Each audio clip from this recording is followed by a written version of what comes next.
family, welcome back to the African Exodus show. I'm your host, Tini Cherie, here to you with a new video. And before we get started, some quick housekeeping. If you would like to be connected outside of YouTube, best way to do that is to join my Telegram channel. On there, I post anytime that I upload a new video to YouTube or to Rumble. You'll get a notification directly to your phone. In addition, if you feel led to support this ministry, you can do so a few ways. You can do so through Cashapp, also through PayPal, and the link down in the description, and also through my Patreon, where I also post all of the PDFs or articles that I use, the research that I do. I post it directly to Patreon, and so if you want to do research on your own time, that might be a good option for you. So, okay, we're going to move on to a new series / segment, and I really wanted to be strategic in doing this in a certain way, because I understand obviously you have different algorithms, you have different videos that post to YouTube, and things will happen to manipulate the numbers, things will happen to make sure certain people don't see those videos, especially when you're dealing with controversial subjects. So we're going to start really delving into the synagogue of Satan. And I want to be very clear, when I talk about the synagogue of Satan, I am specifically talking about a group of people who are literally being used to rule this entire world. This people, most of you probably would not even think about, because they're hidden. And it's a hidden hand throughout history that you can really trace directly from a certain bloodline of people. And so we have to know who it is that's controlling this world and understand that this played right into the end times. And that's really why I wanted to start shifting my focus to this subject, because I believe that we are certainly in the end times. We should be anticipating the return of our Messiah. But before his return, as is prophesied, a number of things are going to break loose. A number of things have already broken loose. You might be so confused as far as what is going on in the world. Why is the United States so clinging to the Zionist state of Israel? Why is the United States so resistant to even standing up for its own people whenever it comes to who are you going to prioritize, Israel or its own people, who many of whom are suffering? Why is that? What is this relationship? Now, as I said inside of the video that I did, the last video I did on the channel, when I broke down the end times to end off the series, this is all prophesied. And that's what we have to understand. When things are prophesied, we're seeing things unfold. We shouldn't necessarily question it. We should understand it and be knowledgeable about what is coming. Now, when it comes to the synagogue of Satan, though, the reason why I really wanted to focus in on this is because I'm noticing, as I research history, as I research the people who, again, have been controlling this world, this current world, I understand that there's a mass deception that's being planted, and we have to be ready for it. Some of us, I would say, have already fallen for aspects of this deception because we have believed a certain people about what Hebrew culture is or what the Hebrew faith is, and followed their lead. Following their lead has led us to practices that actually go directly in contradiction to the ways of the Torah, to the ways of Yahuwah, to the direction Yahusha was taking us. So these things have to be called out. We have to dissect it, and this will, I pray, help anyone who has confusion about this world.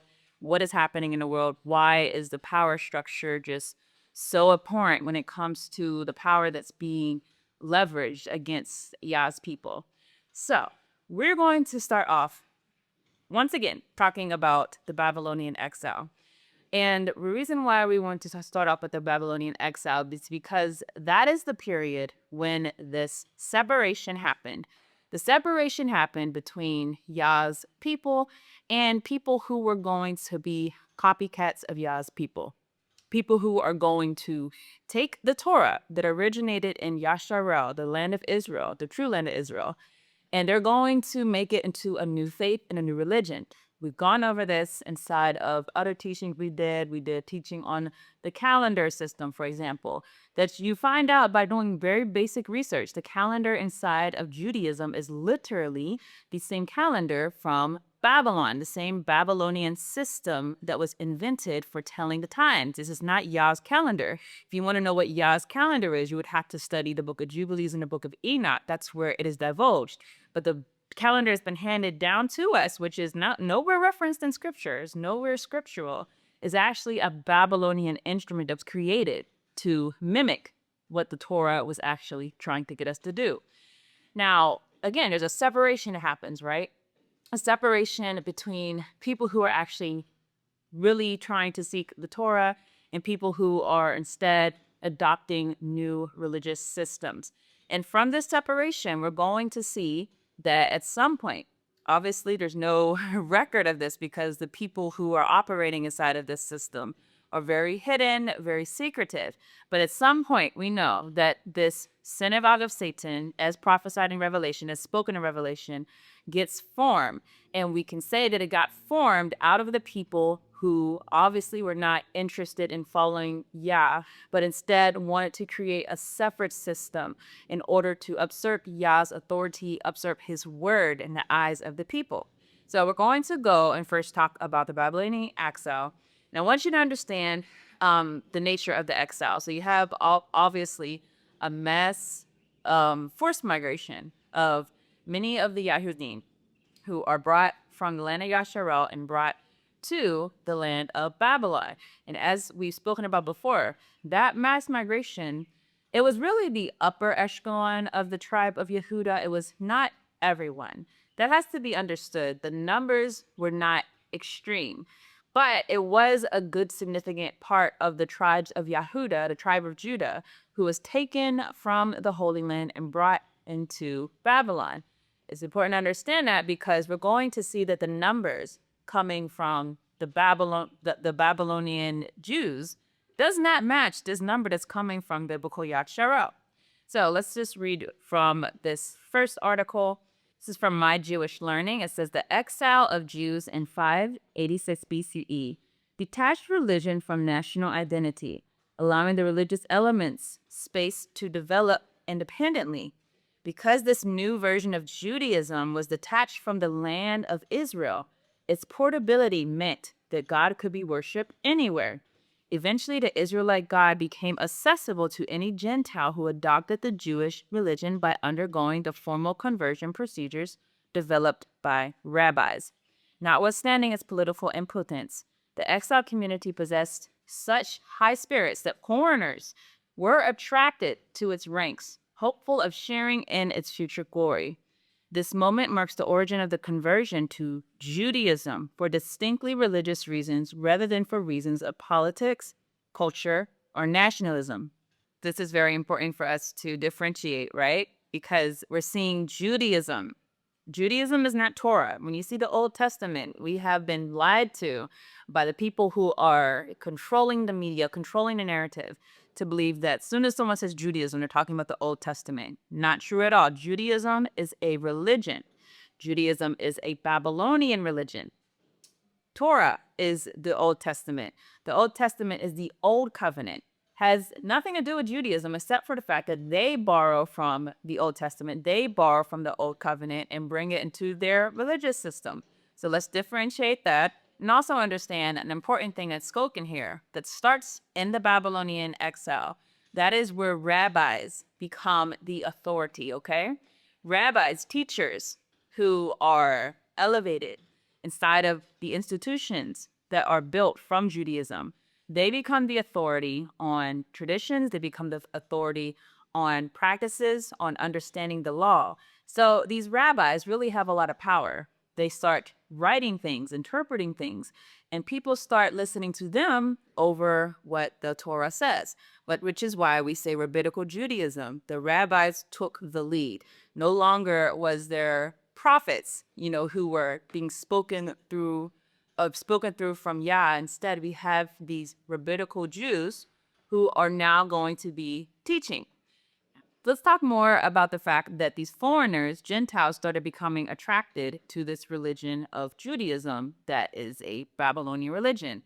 Said proselytes, converts to Judaism, though not constituting a class, became increasingly numerous in Palestine and especially in the diaspora, the Jews living beyond Palestine. Scholarly estimates of the Jewish population of this era range from 700,000 to 5 million in Palestine, and from 2 million to 5 million in the diaspora.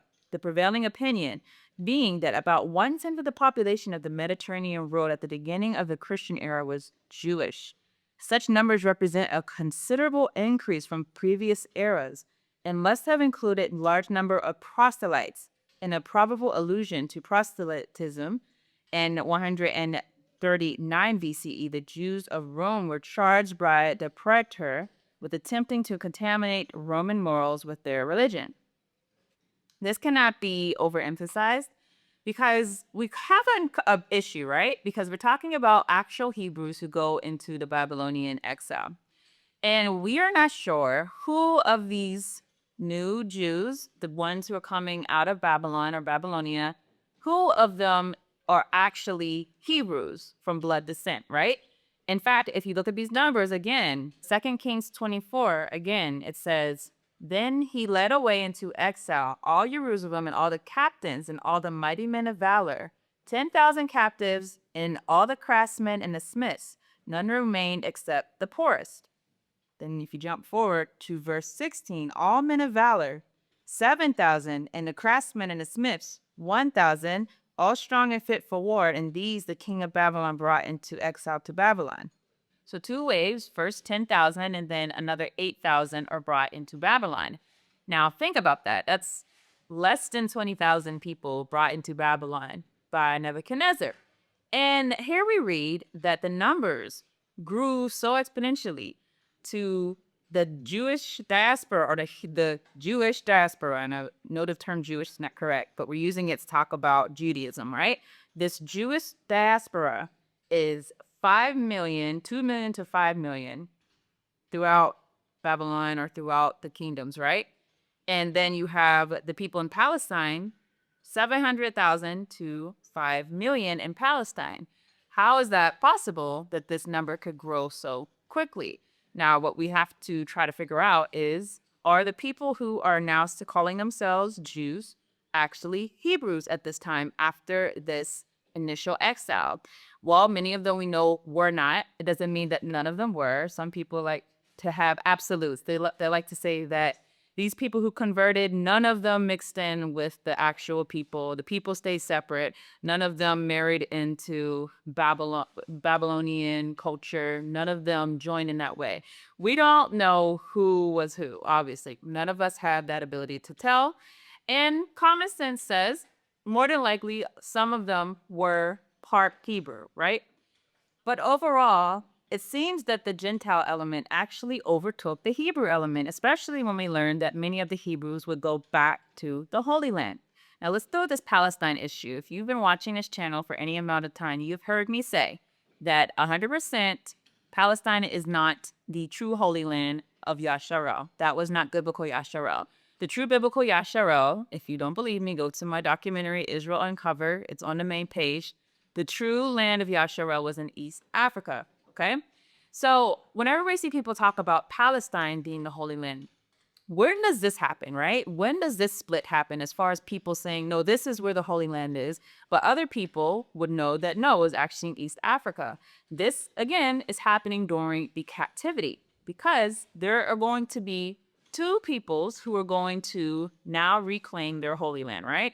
You're going to have the actual Yahudim who are coming from the exile. They're going to reclaim their Holy Land and they're going to follow the prophet Ezra.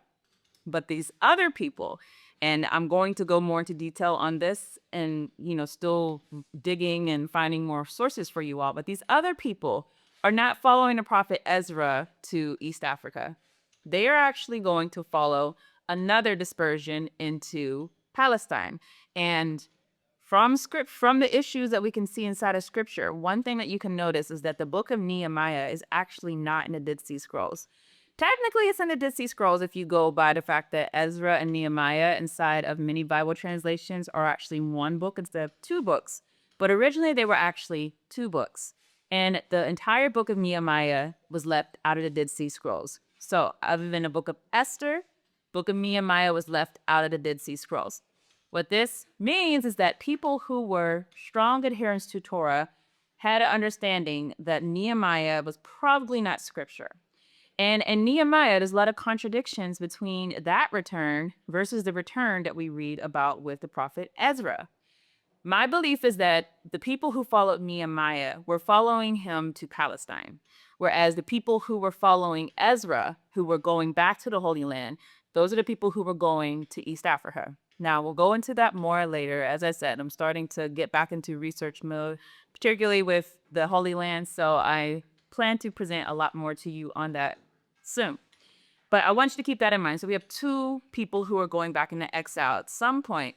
The people who are calling themselves Jews, who are heavily Gentiles, a heavily Gentile community, they are going to, for some reason, under some authority, they're going to say that Palestine is actually going to be their holy land. Now, why would they say Palestine if they know that it's actually East Africa? Well, one, again, many of them are Gentiles. Many of them have no reference, particularly, let's say, the common folk. They had no reference to where the real Holy Land was. So if you have a certain group who are, let's say, the teachers, the rabbis, telling them, well, actually, this is where the Holy Land was, the people who have no cultural understanding are going to understand, yes, okay, it was in Palestine. And they have no way to push back, right? However, the people who are strictly adherent to Torah, those are the people, such as the community inside of the Dead Sea Scrolls, who are going to have a clear understanding. No, it was actually inside of East Africa. So the people who go to Palestine, we can also assume, are more inculcated with the culture under Babylon, because that particular area was fully controlled by Babylon. They also are more inculcated later on with the Greek culture and with the Roman culture. Who takes control over Palestine later? The Greeks and the Romans, which is why you have a movement of people who call themselves Jews, and they are Hellenized Jews. They're going to bring in Greek culture into Judaism, and now they're going to create a whole new wave of Judaism that is separate and apart from the original Torah. So the reason why we had to break all that down is because out of Palestine, we're going to find a certain group of people who are going to have a claim that they are special, okay? In fact, after Yahusha, they're going to say, that guy who you say is the Messiah, okay, we actually descend from him. And these people are called Rex Deus. I think I pronounced it correctly. Now, I first heard about these people when I read this book right here, the Genesis 6 Conspiracy. This is a very long book, very thick, but very detailed. And I definitely suggest, if you are able to get a copy of this, it's on Amazon, that, you really want to know who's controlling things, or if you want to know about the Nephilim bloodline, you should also look into this book. Because what you find out is, first of all, that the Nephilim, who were the sons of God, as we read in scripture, the sons of God, meaning the angels who mixed in with mankind and created these people called the Nephilim, but they were actually hybrids. And these hybrids ruled humanity. And what you start finding out is that a lot of the people who have influence and power in the world, especially in the secret societies, they trace their bloodline to these Nephilim.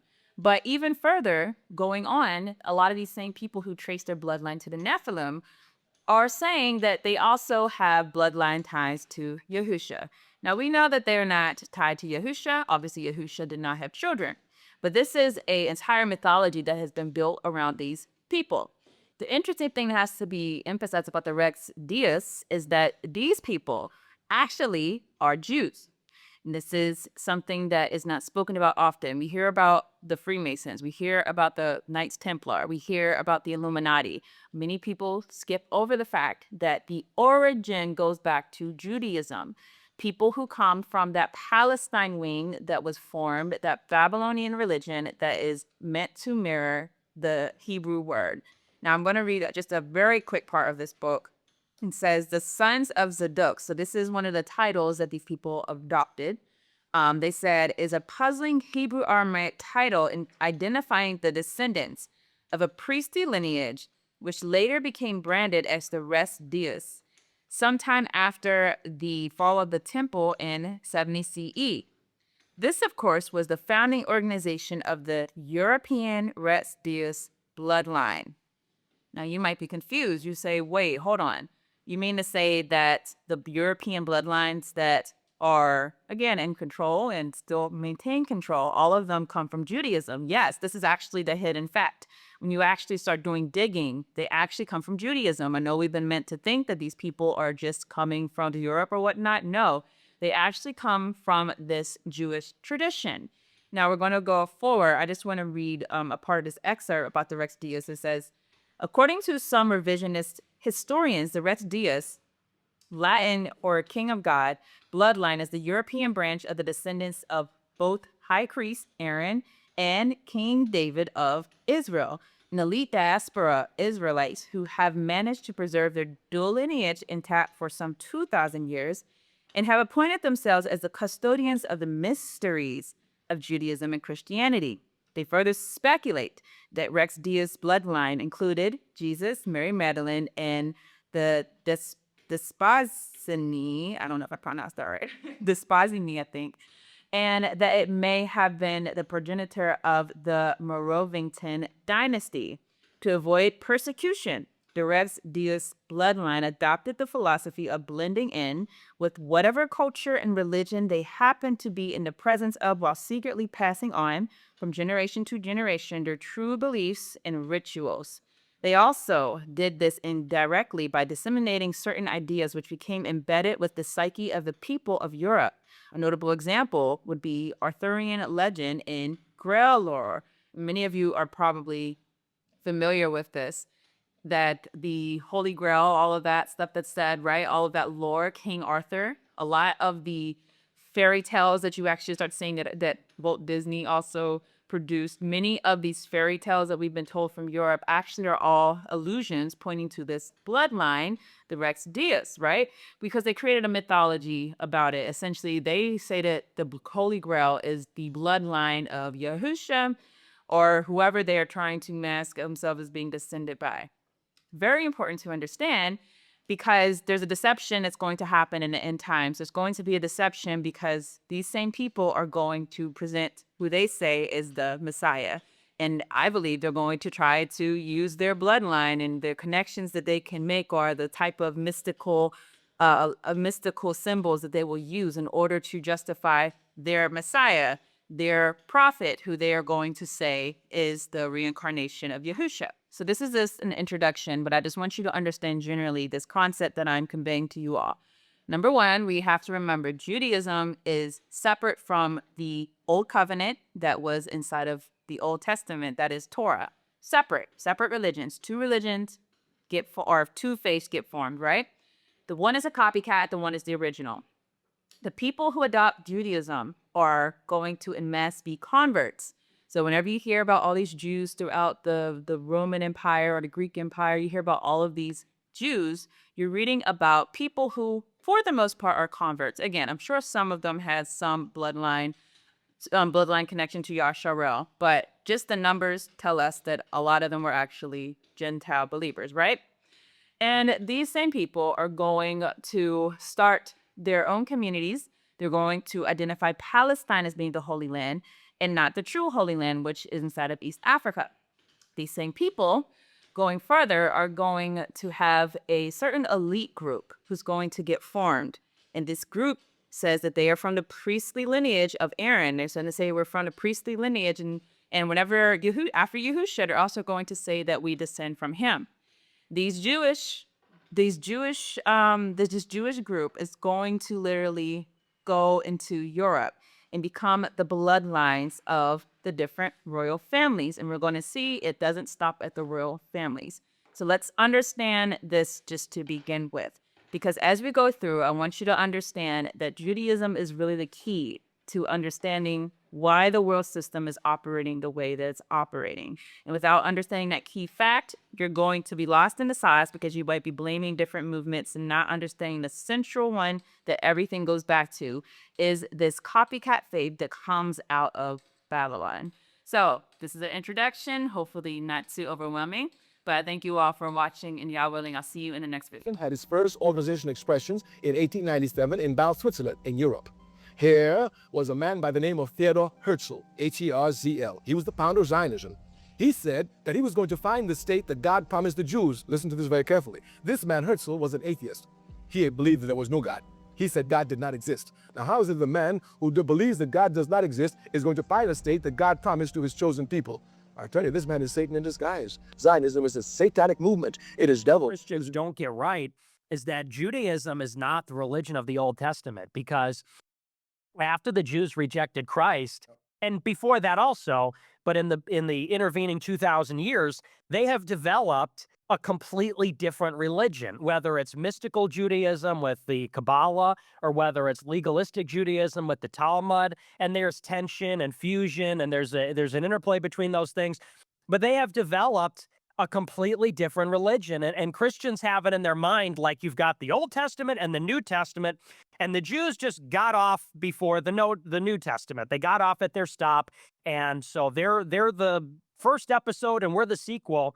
But it's not true, because they continue to develop a religion, and so you could ask somebody, is the Zohar a Christian text? I mean, how does that have any relation to Christianity? The Zohar came in the Middle Ages. They say it goes back to Moses or Abraham, but the Zohar's got nothing to do with us. And the Talmud didn't come until 400 years after Christ. And they say that, the rabbis had been debating the Mishnah during the time of Christ, but they didn't put it down and they didn't codify it, and, they didn't complete it until 1,000 years later, practically. So Christians just really have no idea what they're dealing with.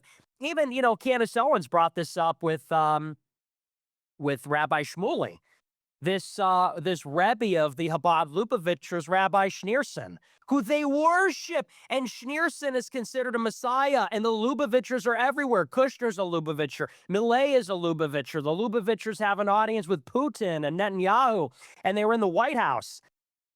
And Schneerson believed that we're not human beings. He believes that non-Jews have no souls and we're not human beings, we're cattle, and we should worship the Jews because they're the ones that, according to the Kabbalistic belief, they're supposed to collect the shards and protect the divine spark, and it's all this nonsense. And Christians just have no idea about any of that. Antagonism between the Talmud and Jesus. The Talmud attacks him everywhere it can, even his mother. Mary, the Talmud says, was a whore who mated with carpenters. She who was the descendant of princes and governors played the harlot with carpenters. It naturally followed that the scribes declared Christ to be a bastard. In its article on Jesus, the Jewish Encyclopedia says that Jewish writings defame Christ. It is the tendency of all these sources to belittle the person of Jesus by ascribing to him illegitimate birth, magic, and a shameful death. Jesus, according to this article, was considered one of the 3 worst enemies of Judaism who came to an ignoble end. The Talmud says they subjected him to 4 deaths: stoning, burning, decapitation, and strangling. The Talmud also says he is now in hell, punished with boiling hot excrement. What is Christ's advice as he speaks to us out of hell? The Jewish Encyclopedia quotes Jesus as telling us above all to bless the Jews. He says, "Further their well-being, do nothing to their detriment. Whoever touches them touches even the apple of his eye." Christians, as followers of the false prophet Jesus, also deserve death. The Jewish Encyclopedia again recaps the Talmud's position. A Gentile observing the Sabbath deserves death. The testimony of a Christian was not admitted in evidence in Jewish courts, and an Israelite who found anything belonging to one who was a Christian was forbidden to return it to him.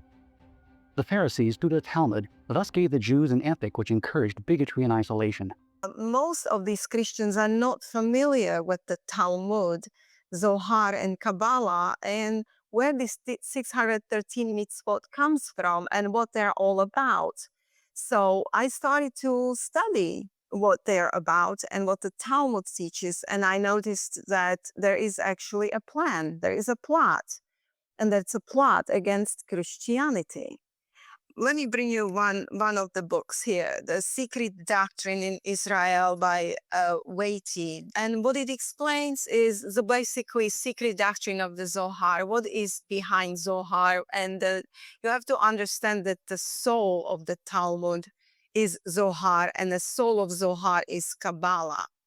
But in this particular book, I just want to read you a little bit what got me understanding what the plot is against Christianity. It says here, according to the Midrash Talfigos, the Messiah will bring eternal peace, which of course was understood by the Israelites as peace for Israel, plus that which may follow extermination for all who did not enter by conversion into the house of Jacob. So basically, what they teach is that if Gentiles or Christians do not attach themselves to the Jews, they will be exterminated.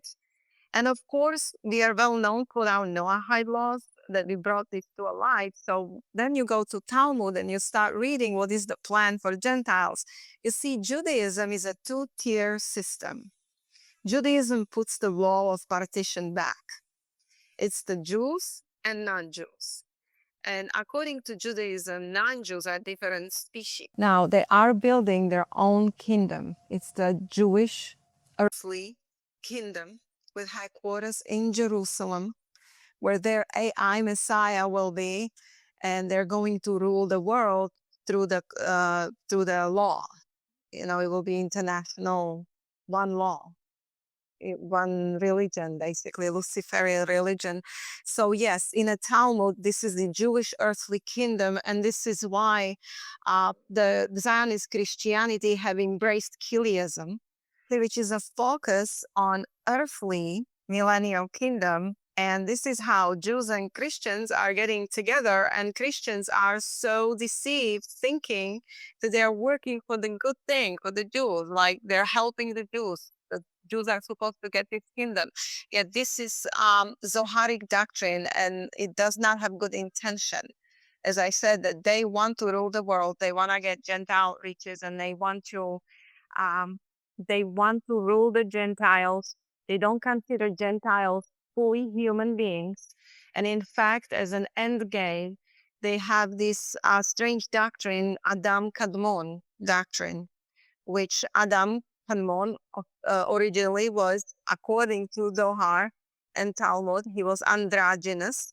It was male, female in one body. And this is why you see this transgender agenda today, and there are laws, very serious laws, passing in Alberta, Canada. Is Zionism behind the transgender movement?